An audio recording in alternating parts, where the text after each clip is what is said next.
दर्शकों नमस्कार, मैं हूं निशांत भाई, आप देख रहे हैं MNS न्यूज। दर्शकों आज मैं आपको बता दूं कि प्रफुल्ल पटेल और तटकरे ये दोनों मिलकर किस प्रकार से साजिशें करते थे। आपको यह भी मैं बता दूं कि इनके ऊपर जो रोहित दादा पवार ने आरोप लगाए हैं वो बेबुनियाद आरोप नहीं है।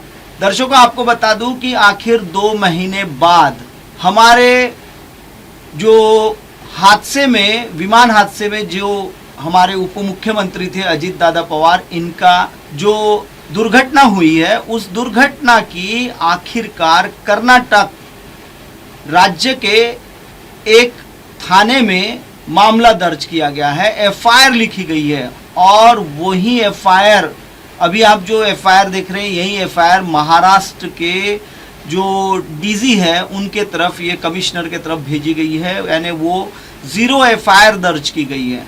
और ये 0 FIR आखिर महाराष्ट्र में अजित दादा पवार जो इस राज्य के उप मुख्यमंत्री है, उनकी हत्या की साजिश की FIR लिखाने के लिए जो पवार परिवार से FIR लिखाने के लिए जब जाते हैं तो FIR लिखाई नहीं जाती और आखिरकार यह FIR कर्नाटका में 0 FIR लिखी जाती है और कर्नाटका से उसे इधर महाराष्ट्र में भिजवाया जाता है।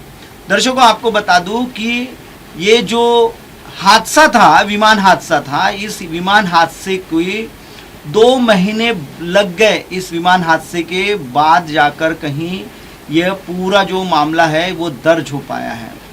दर्शकों आपको बता दूं कि जो अजित दादा पवार है उनकी हत्या हुई है, दुर्घटना नहीं हुई है, हत्या हुई है, ऐसा जो आरोप लगाते आए हैं वो आरोप बेबुनियाद नहीं है।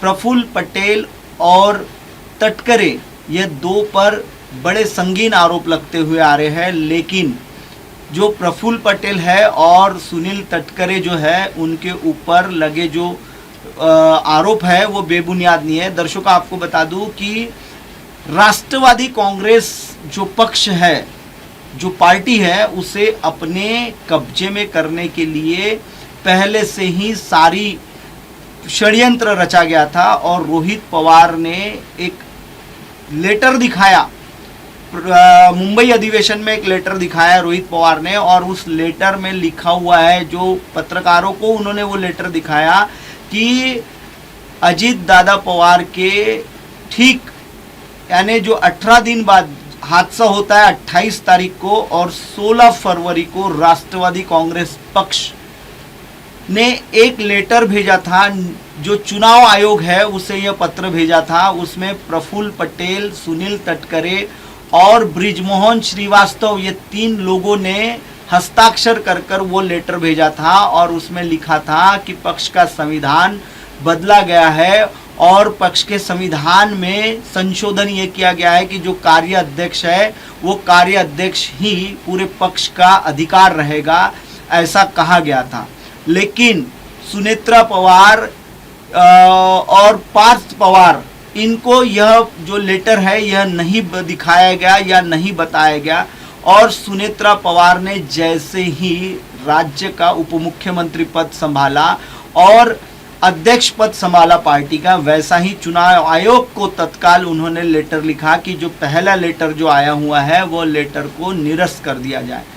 दर्शकों आपको बता दूं कि एक पार्टी और पार्टी में कई बड़े नेता जो एड़ी चोटी का जोर लगाते हैं। दर्शकों आपको मैंने पिछले मेरे एपिसोड में जो फोटो दिखाई थी वही फोटो अभी आपको दिखा रहा हूं। दर्शकों इस फोटो में आप देखेंगे तो प्रधानमंत्री नरेंद्र मोदी के साथ इसमें प्रफुल्ल पटेल और तटकरे और एकनाथ शिंदे, ये 3 लोग ही दिख रहे। इसमें अजित दादा पवार इसमें नहीं थे। और पूरी तरह से मैं आपको बता दूं कि प्रफुल्ल पटेल और तटकरे यह राष्ट्रवादी कांग्रेस पार्टी का पूरा कब्जा अपने हाथ में लेना चाहते थे और इसी के चलते यह सारा मामला आज उजागर होता हुआ नजर आया है। दर्शकों आपको बता दूं कि खरात का जो मामला अभी सामने आया है, उस खरात के मामले में भी कहा गया है कि प्रफुल्ल पटेल ने और तटकरे ने अजीत दादा के घर के सामने जादू किया हुआ है और वो उन्होंने मुंबई में और उन्होंने जो उनका जो निवास स्थान है वहाँ भी बारामती में भी यह काला जादू किया हुआ है और जो नासिक का जो खरात है उससे ये पूजा पाठ भी कराई गई थी, ऐसी पूरे इस माहौल में बताया जा रहा है।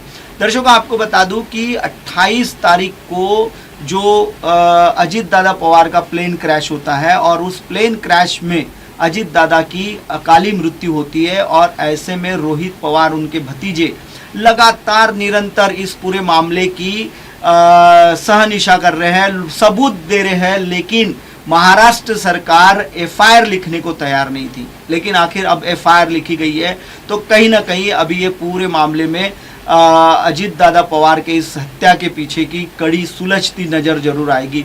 पीयूष गोयल इन्होंने बताया हुआ था कि प्रफुल्ल पटेल, जो पीयूष गोयल है, इन्होंने बताया था कि प्रफुल्ल पटेल यह अब कार्य अध्यक्ष के तौर पर काम देखेंगे, ऐसा उन्होंने बोला गया था। लेकिन बाद में उन्होंने अपना बयान बदल दिया था और कहा था कि मेरी जबान फिसल गई थी। प्रफुल्ल पटेल, सुनील तटकरे और इतर जो और अन्य जो लोग हैं, इन्होंने वे पहले ही बहुत सारी चीज़ें ठहरा कर रखी थी। दर्शकों आपको बता दूं कि आखिरकार 27 जनवरी को रात के समय क्यों उन्हें अजीत दादा पवार का नियोजित दौरा बदल दिया गया। बाई कार जाने वाले थे लेकिन वो वीएसआर विमान की सेवा से क्यों गए और आखिर वो उन्हें विमान क्यों दिया गया था। दर्शकों आपको यह भी बता दूं कि यह जो पूरा जो मामला है, इस पूरे मामले में रोहित पवार ने अपनी भूमिका बहुत सीधे तौर पर रखी हुई है और प्रफुल्ल भाई पटेल, दर्शकों आपको बता दूं कि प्रफुल्ल भाई पटेल जो व्यक्ति है, यह व्यक्ति शुरुआत से ही अजीत दादा पवार राज्य की सत्ता संभाले और वो केंद्र में अपना काम देखे, इस तरीके से उसने अपना नियोजन फील्डिंग लगाई हुई थी। लेकिन देखते देखते ऐसा हुआ है कि ये राष्ट्रवादी कांग्रेस पार्टी को खत्म करना, जहां अजीत दादा पवार ने अपना फिर से एनसीपी के शरद पवार गठ के साथ उन्होंने अपना विलय करने का फिर से मानस बना लिया था। लेकिन ऐसे में प्रफुल्ल पटेल की यह जो सारी चालें हैं, यह चल नहीं पाने वाली थी। दर्शकों फिलहाल वक्त हो रहा है ब्रेक का। ब्रेक से लौटने के बाद देखिएगा देश और दुनिया की तमाम बड़ी खबरें। बने रहिए MNS न्यूज़ पर।